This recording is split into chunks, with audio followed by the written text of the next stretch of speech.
Hello and welcome to Literature Love. Today in this video, I'm going to talk to you about anachronism, a term that we as a student of literature often get across.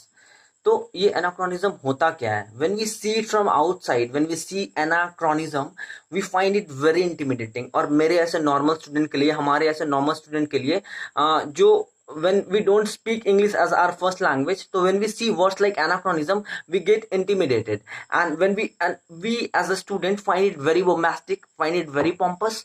So the main point here is I'm gonna tell you what is anachronism and how anachronism is being used in literature and how we experience anachronism in our day-to-day life. तो सबसे पहली बात हम anachronism को dissect करते हैं कि anachronism basically होता क्या है. तो एनाक्रोनिज्म इज बेसिकली दो वर्ड से बना हुआ है.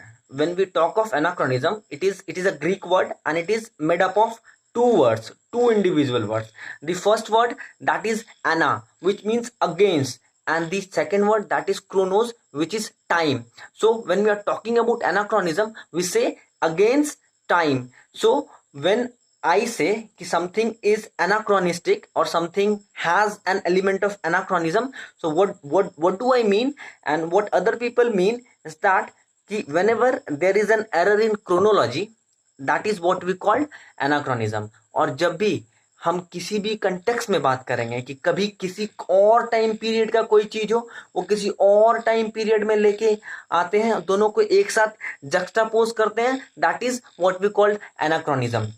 तो anachronism is basically an chronological error.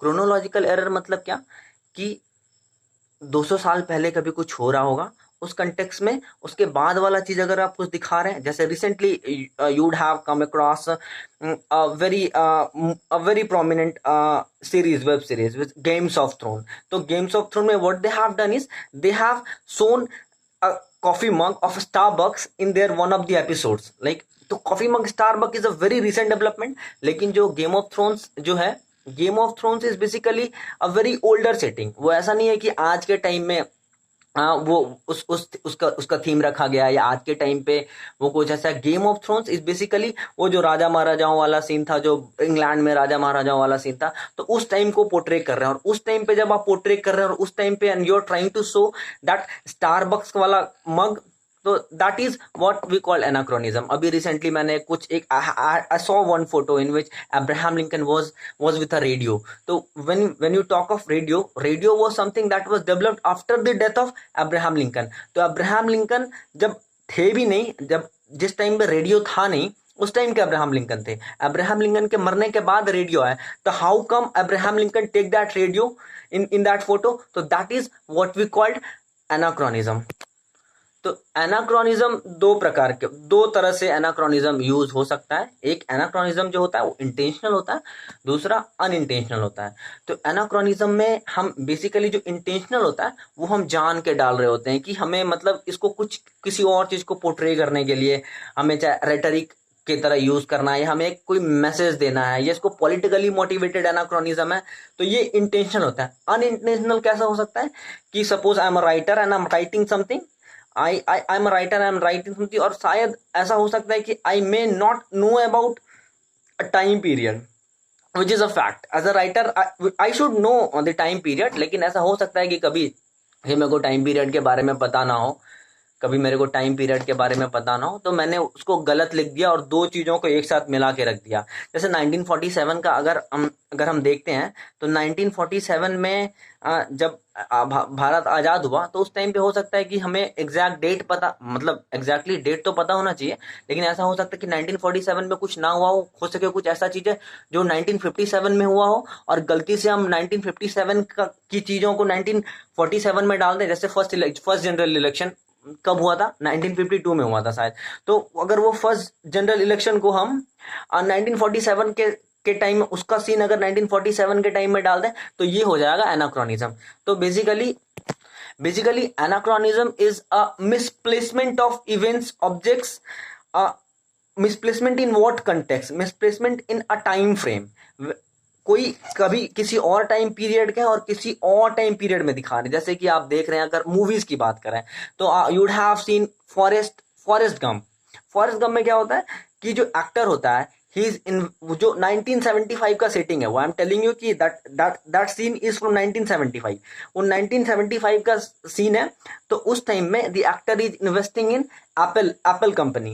And Apple के बारे में अगर जहां तक आपको पता होगा कि Apple is a company which was established in 1976। तो वो 1976 का 1975 में how come the actor is investing in एप्पलिंग, तो ये भी काइंड ऑफ एनाक्रोनिज्म। अगर आपने गॉडफादर देखा होगा तो गॉडफादर में भी आप नॉर्मली मूवीज में, पिक्चर्स में और मतलब म्यूजिक आर्ट में आपको मिल जाएगा देखने को एनाक्रोनिज्म। और एनाक्रोनिज्म लिटरली बहुत ब्रॉड टर्म है जो कि हम बहुत डे टू डे लाइफ में एक्सपीरियंस कर रहे हैं। और अगर आपने ज्यूरासिक पार्क देख रहा हो, ऐसी मूवी जहाँ पे ह्यूमन बींग्स और कुछ एक्सटिंक्ट एनिमल्स दिखा रहे हैं, जैसे कि ज्यूरासिक पार्क में डायनासोरस को दिखाया जा रहा है। तो dinosaurs and human beings both are coexisting in a movie which is impossible. ये हो ही नहीं सकता कि डायनासोरस बहुत पहले की बात है और human beings are a creation of present time. तो अभी का टाइम और बहुत पहले के टाइम को दोनों को लाके एक साथ जक्स्टापोज कर दिया जाता है, that is what we called anachronism. और अगर हिंदी में बात करें, anachronism is what we call काल दोष या काल भ्रम। ऐसा भ्रम जो काल के, काल इज बेसिकली टाइम, भ्रम इज बेसिकली मिसकंसेप्शन। तो जब हम दो चीज को, वो जो टाइम से जो मिसकंसेप्शन पैदा होता है कि इस टाइम पे ये होना चाहिए और इस टाइम पे ये होना चाहिए, लेकिन हमें शायद उस बारे में पता ना हो या इंटेंशनली करते हैं। मूवीज में हो गया तो वो इंटेंशनली करते हैं क्योंकि उनको पता रहता है कि 1976 में एप्पल खुला था। तो एक्चुअली ये जो फॉरेस्ट गम मूवी है, इट वाज ये 1994 के टाइम की मूवी है, तो उनको पता था सब कुछ। तो ये जानबूझ के ये ऐसा एलिमेंट डाल रहे हैं एनाक्रोनिज्म का, ताकि हो सके ऐसा होगा कि एप्पल इंक के बारे में वो शायद एप्पल इंक का प्रचार भी हो जाए या उसको एडवर्टीजमेंट के काइंड ऑफ, जैसे स्टारबक्स का बाद में ऐसा खुलासा हुआ कि वो जो स्टारबक्स था that was an advertisement kind of. तो अभी एज अ स्टूडेंट हमें कितना पता रहना चाहिए, हमें हमें क्या क्या जानकारी रहनी चाहिए। और रही बात डेफिनेशन की, तो लोग एग्जैक्टली कभी ऐसा बोल देते हैं कि हम खुद जब पढ़ते थे, जब ग्रेजुएशन के टाइम पे थे, तो हम खुद ऐसा बोलते थे कि सर एग्जैक्टली हमें डेफिनेशन दे दो। तो डेफिनेशन का क्या सीन है, डेफिनेशन एग्जैक्ट डेफिनेशन कुछ नहीं होता कि आपका जो भी अंडरस्टैंडिंग है, आपने जो भी समझा उसको कम से कम टाइम में, ज्यादा से कम सेंटेंस में या कम से कम वर्ड में ज्यादा से ज्यादा उसको रिलेवेंटली एक्सप्लेन कर पाओ, that is what we call definition.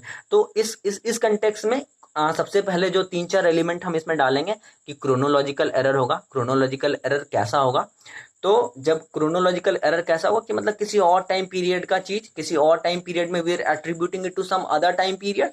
तो जब वो टाइम फ्रेम का जो कंस्ट्रक्शन होगा, जो कि अलग अलग डिफरेंट टाइम फ्रेम का कंस्ट्रक्शन होगा, दोनों को एक साथ जक्स्टापोज कर रहा है, that is what we called anachronism. और एनाक्रोनिज्म को लेके ज्यादातर अगर आप बहुत क्रिएटिव हैं तो एनाक्रोनिज्म का यूज कर सकते हैं। अगर आप कोई पेंटिंग बना रहे हैं, सपोज मैं 1970s का कोई पेंटिंग बना रहा हूँ, तो अभी मैं उसमें 1970s नहीं, अगर 17th सेंचुरी की कोई पेंटिंग बना रहा हूँ, मैं सपोज मार्कस ऑरेलियस की पेंटिंग बना रहा हूँ, इट वाज 150 BC का डेवलपमेंट है ये, कि 150 BC में मार्कस ऑरेलियस को बना रहा हूँ, तो मैं उसके हाथ में पियानो रख दूंगा, मैं उसके हाथ में वायलिन रख दूंगा, जो वायलिन 16th सेंचुरी का डेवलपमेंट है, या मैं उसके हाथ में गिटार रख दूंगा, या मैं उसके हाथ में रेडियो रख दूंगा, या लैपटॉप रख दूंगा। तो that is what we called anachronism. I hope आपको ये सारी बातें समझ में आ गई होगी। तो that is I would like to take some time and suggest you to subscribe my channel and make sure that you hit that like button, so that won't help, that will help me intrinsically. Like, I get motivated whenever I see someone has liked my video. That motivates me to put more videos for the benefits of others. और subscribe करते करते आप एक बार अगर bell icon पे click कर देंगे तो you won't be missing any of my updates. तो अभी के टाइम पे शायद I am not as adept as I should be, that people expect me to be a very good video. So due to the lack of the equipments or the lack of the ambience, I might not be able to provide you with the best quality of videos, but I just make sure that I give you the authentic information, all the information that I have read, और जो भी मैं अपने से सोच के तर्क वितर्क करके खुद से जो भी चीजों को मैं निकाल के सामने ला सकता हूँ। ऐसा हो सकता है कि I might be wrong somewhere, ऐसा हो सकता है कि मेरे रिसर्च में कोई कमी होगी, लेकिन फिर भी आई try to provide you with the best of the informations तो इसके साथ मैं इजाज़त लेना चाहूँगा। See you in the next video. Thank you.